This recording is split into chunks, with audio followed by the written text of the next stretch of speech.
Les jeux vidéo étaient censés être de plus en plus beaux à mesure que les ordinateurs devenaient plus rapides. Mais beaucoup de gens constatent le contraire lorsqu'ils sont devant un écran avec une manette ou une souris entre les mains. Vous achetez une nouvelle carte graphique, lancez un nouveau jeu, et vous voyez une image floue, pleine de halos et de grains sur un grand écran. Les captures d'écran sont nettes parce qu'elles figent une image reconstruite. Mais le jeu est moins beau parce que vos yeux voient le processus de reconstruction de l'image en temps réel. Lorsque la caméra se déplace dans une rue de ville ou un sentier forestier, les bords bavent et les détails fins scintillent au lieu de rester nets. Le problème n'est pas que les ordinateurs aient oublié comment dessiner des images.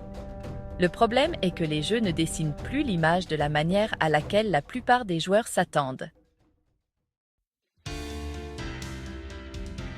Un jeu moderne est un système logiciel complexe construit à partir de moteurs, d'actifs et d'outils qui tournent sur une carte graphique, à l'intérieur d'un ordinateur de bureau ou d'une console de jeu.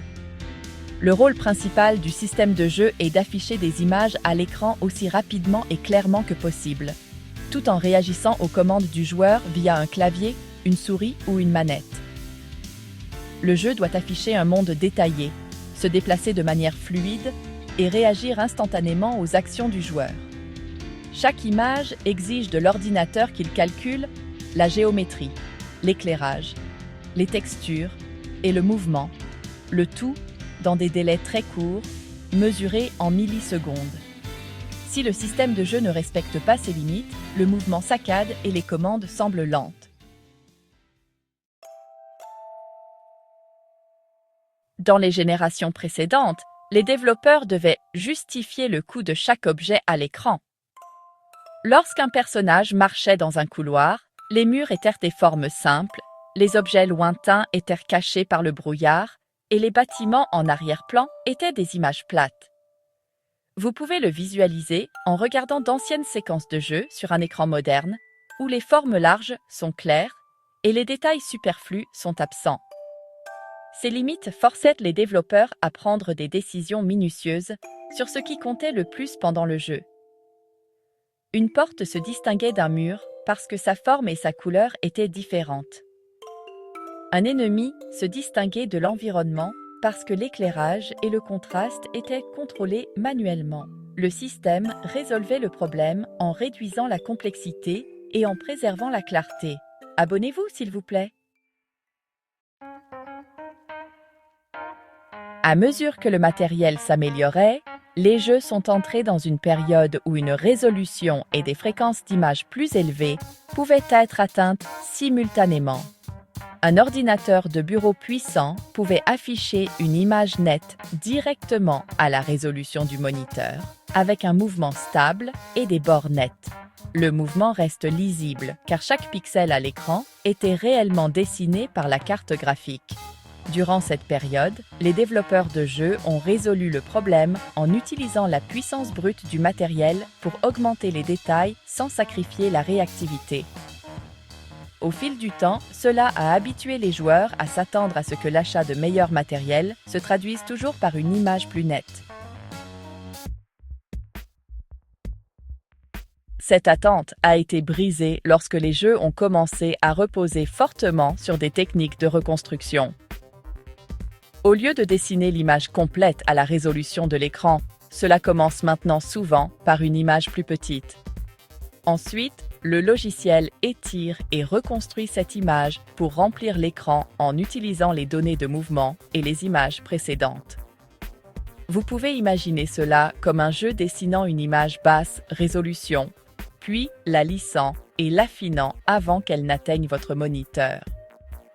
Cette approche réduit la charge immédiate sur la carte graphique, et cette réduction permet aux scènes complexes de fonctionner suffisamment rapidement pour être jouables. L'inconvénient, cependant, est que le mouvement devient plus difficile à reconstruire avec précision, surtout lorsque les détails fins se déplacent rapidement à l'écran. Les systèmes de reconstruction mélangent les informations des images précédentes pour deviner à quoi devrait ressembler l'image actuelle. Lorsque la caméra effectue un panoramique, par exemple sur une clôture ou des branches d'arbres, elle doit décider comment combiner les anciennes et les nouvelles données de pixels. Cela crée des effets de ghosting, de scintillement et un léger flou qui flotte sur l'image. Les captures d'écran semblent nettes car elles fichent une image reconstruite. Le gameplay, en revanche, est moins beau parce que vos yeux voient le processus de reconstruction de l'image en temps réel. Cela résout les problèmes de performance en devinant ce qui devrait être à l'écran, mais ces suppositions sont souvent visibles par le joueur. Une autre couche s'ajoute lorsque la génération d'images entre en jeu sur les cartes graphiques modernes et les PC de jeu. Au lieu de dessiner chaque image en fonction des entrées du joueur, le système insère des images supplémentaires entre les vraies. La carte graphique prédit où les objets vont se déplacer et dessine une image intermédiaire pour augmenter la fluidité. La génération d'images aide le mouvement à paraître fluide sur un écran à haute fréquence de rafraîchissement, mais elle crée également un décalage entre ce que le joueur fait et ce qui apparaît à l'écran. Lorsque la prédiction est fausse, des artefacts visuels apparaissent. Et même lorsque la prédiction est juste, l'entrée semble moins directe car vous voyez une prévision, pas un résultat direct. Ces techniques existent parce que les jeux modernes sont extrêmement coûteux à développer et à vendre. Théoriquement, les studios doivent présenter des visuels impressionnants dans les bandes annonces diffusées sur les téléphones, les ordinateurs portables et les télévisions, souvent lors de courtes publicités à lecture automatique et d'aperçus en magasin.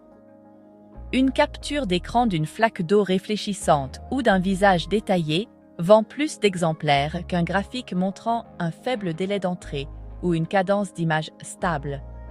Lorsque les performances sont insuffisantes, des outils de reconstruction et de prédiction sont utilisés pour atteindre des chiffres acceptables sur les fiches techniques. Ainsi, on finit par privilégier la présentation à l'interaction, principalement parce que la présentation est plus facile à promouvoir. Mais quels sont les effets à long terme sur la popularité d'un jeu? À mesure que le détail visuel augmente, un autre échec apparaît à l'intérieur même du monde du jeu. Les environnements se remplissent d'éléments réalistes, de textures et d'éclairages qui rivalisent tous pour attirer l'attention. Quand tout semble important, rien ne ressort. Les joueurs ont du mal à trouver les portes, les chemins et les objets interactifs dans des pièces remplies de débris et d'ombres réalistes. Vous pouvez le constater lorsqu'un personnage se tient dans un intérieur sombre et que la sortie se fond dans l'arrière-plan. Pour résoudre ce problème de visibilité, les jeux ajoutent des marqueurs évidents comme de la peinture vive, des contours lumineux ou des objets en surbrillance. Cela crée ce problème en ajoutant trop de détails, puis le corrige avec des indications artificielles superposées. Le même problème affecte la façon dont les personnages bougent et réagissent. Pour paraître réalistes, les animations incluent désormais des mouvements corporels complets, des transferts de poids et des transitions détaillées. Vous pouvez voir un personnage se baisser, attraper un objet et se relever dans une séquence fluide. Bien que cela soit impressionnant, ça ralentit l'interaction car le jeu privilégie le réalisme de l'animation à la réactivité immédiate. Dans un gameplay rapide, cela donne l'impression que les commandes sont lourdes et lentes. Les développeurs ajoutent peu souvent des options pour sauter ou raccourcir ces animations plus tard, ce qui montre que le réalisme a nui à la jouabilité. Ça sacrifie la réactivité pour l'authenticité visuelle et les joueurs en ressentent le coût. Il y a des limites auxquelles la technologie ne peut échapper. Dessiner plus de détails exige toujours plus de traitement, plus de mémoire et plus de stockage. Les jeux modernes consomment des centaines de gigaoctets à cause des textures haute résolution. Les ressources sont incluses partout, même lorsqu'elles sont rarement vues.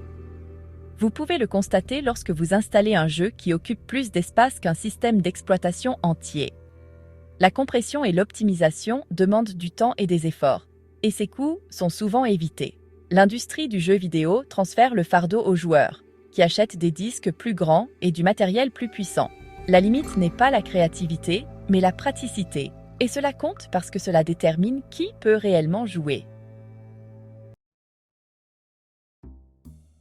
La voie à suivre n'est pas d'abandonner la technologie, mais de l'utiliser avec intention. Les jeux qui optent pour un style visuel clair, un niveau de détail maîtrisé et une interactivité réactive vieillissent souvent mieux et sont plus agréables à jouer.